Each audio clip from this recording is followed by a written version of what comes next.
तालुक्याचे आमदार विक्रमसिंह सावंत यांनी उमदी ते कोंतणबोबलाद मार्गावरील धोकादायक वळणांची केली पाहणी।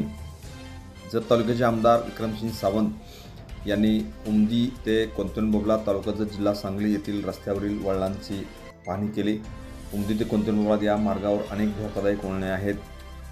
पावसाच्या पाण्याचा निचरा न होण्याच्या समस्येवर राष्ट्रीय महामार्ग प्राधिकरणाच्या अधिकाऱ्यांसोबत एक महत्त्वपूर्ण बैठकही घेतली।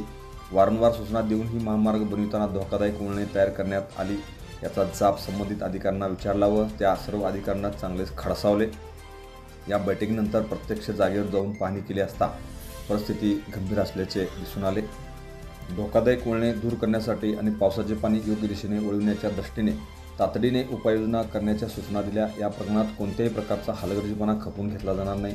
संबंधित विभागाने लवकरात लवकर योग्य पावले उचलावीत, अन्यथा या प्रकरणात कडक कारवाई करण्यात येईल असा इशारा यावेळी आमदार विक्रमसिंह सावंत यांनी अधिकाऱ्यांना दिला। हा रस्ता जनतेच्या सुरक्षेसाठी असून त्यावर कोणत्याही प्रकारचा धोका निर्माण होणे हे अत्यंत गंभीर आहे। लवंगा तालुका जत जिल्हा सांगली येथे गावाजवळच मोठे वळण असल्याने या ठिकाणी अनेक अपघात झालेले आहेत। त्यामुळे नागरिकांचे मोठे नुकसान झाले असून याची गंभीरतेने दखल घ्यावी अशी मागणी आमदार विक्रमसिंह सावंत यांनी केली।